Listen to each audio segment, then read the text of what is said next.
Hey everybody, Austin Ryan here for our May 2015 Worship Catalyst Update. Every month we want to come and just tell you how much of a difference you are making. You know, sometimes I think, you give money or you pray or you are involved in some way with some sort of effort and you're not sure if what you're doing is making a real kingdom impact. I'm going to tell you what you're doing is making a kingdom impact, and we're going to talk about a little bit of that right now.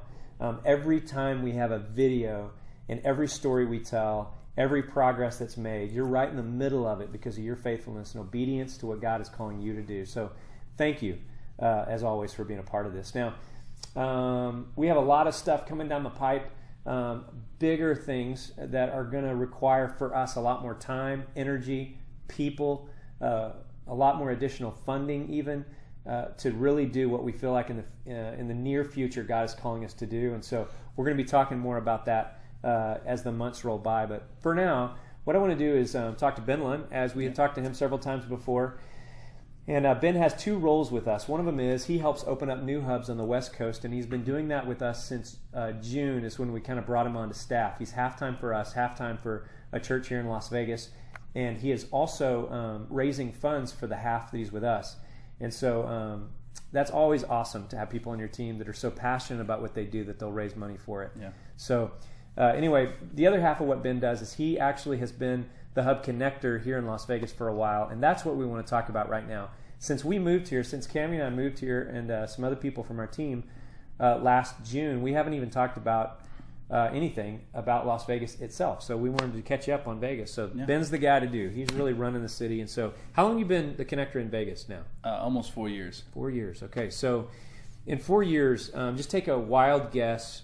How many churches do you think that you've had some sort of impact on in those 4 years as connector? I would say about 20 to 25 churches. Okay. And that's a good number, period, for 4 years, but probably like the first year was like one or two. Yeah, it was only a couple. Yeah, we're just getting started here, trying to feel our way through it, but that's obviously ramped up like crazy. A lot. So how many churches do you think you're working with right about now? We're working with 10 churches right now. Okay. It's a lot of churches. That really is, yeah. Man. That's crazy. And so, yeah, and have you been able to track, like, are the ones from out of town coming in from, like, Arizona, let's say, do they seem more equipped or less equipped than the local ones that are coming in town? The local ones, sometimes, I think sometimes that the guys that come from out of town have a little bit of a chip on their shoulder that they got to kind of prove themselves. Yeah. But they do. Like, sometimes they come here and they just don't have any relationships, any connection, any resources to any other church other than maybe a church back home where they're from that has no context of Vegas. And so a ministry like Worship Catalyst is a huge support and help for them. Yeah, you say that. One thing that happened in Tucson with the hub strength that we had there and still do there, when planters were thinking about different cities to go to and praying through that, they would oftentimes choose Tucson because we had a Worship Catalyst hub there, and I think that is starting to be the tone of things in Las Vegas as well. Absolutely. With the work that you're doing. So why don't we talk about one particular church, just a story or whatever that you're working with that might be interesting for folks. Totally. There's when we meet with a church planter to talk about a church and their church specifically, sometimes it's like walking into one of those those shows, those house flipping shows. Sometimes they walk in and it's like minimal things need to change. Sometimes you walk in and they like, this whole place needs to be gutted. Yeah. And so you never know what the conversation is going to look like. But this particular church needed a lot of work, and they were only a few months away from launching. And this church is called Relentless Church, and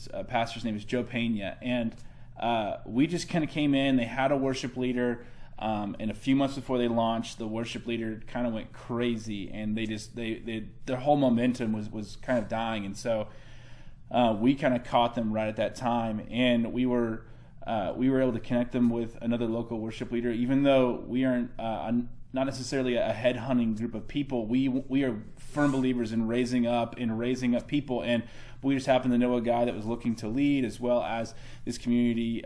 We were already working with the guy that actually had to step away from that ministry, so we were able to connect them with the worship leader, help them to get their team together. We've been helping them get all their sound stuff, everything from pretty much their beginning. And they launched their service. For the first service was in January.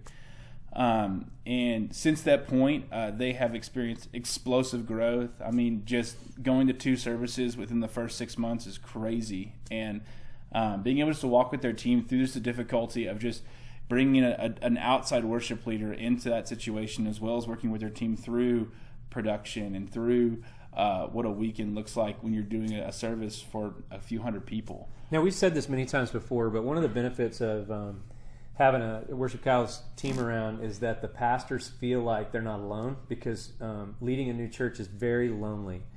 And so you sent me, is this the church you sent me that text or that voicemail? I sent Austin a voicemail of this guy. We were texting back and forth. And this is the planter. This is the planter named Joe. And we were talking through, I was coming to his leadership meeting, and we were finishing out details. And then he sent me this audio message via text.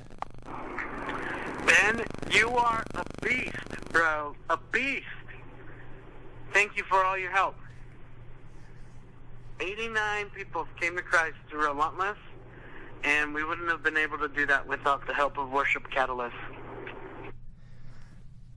So first of all, he called you a beast. Yeah, he did. Which is pretty nice. And that's unfamiliar for me to hear that. But that was crazy, man, that he said it would not. 89 people came to faith in Christ. Yeah. In that little period of time, and he said it wouldn't have been able to pull that off. That is why we do what we do, man. Totally. Why we do what we do. A lot of people think this is about music or about creative arts or whatever, but this is about people coming to faith in Jesus. And that right there is the best thing that we've ever heard. And it's great just to hear another pastor understand the mission, like who's known us for a few months, but understand the mission of what we do as good as any other person that we ever invest into, because we don't have to tell him, hey, the whole heart behind this is we want people to know Jesus, but he knows that. He knows, hey, our heart. We don't have to overly state that, but he knows that just based upon our interaction with him, that it's bigger than just having great worship on Sunday. It's more about, man, we want to see people come to know Jesus. And I think for me it was encouraging to hear that, because you work with so many pastors and planters, and not just the stuff in Vegas, but also the stuff on the West Coast, and you get to see these great things, and everyone's appreciative of it. I mean, people are so appreciative of it, but to hear a number like 89 people, and you get to like, wow, those are people that I get to celebrate with in heaven. That's awesome. And those are people that you had an impact on through what you do. Yes. Believe it, it's true, okay? So anyway, thanks, guys, as always. Ben, you're doing an awesome job. Thank you for being on our team, and be praying for Ben as he continues to raise money, lead Las Vegas's Worship Catalyst Hub, and also build new ones along the West Coast. Hey, we love you. We'll talk to you soon. Bye.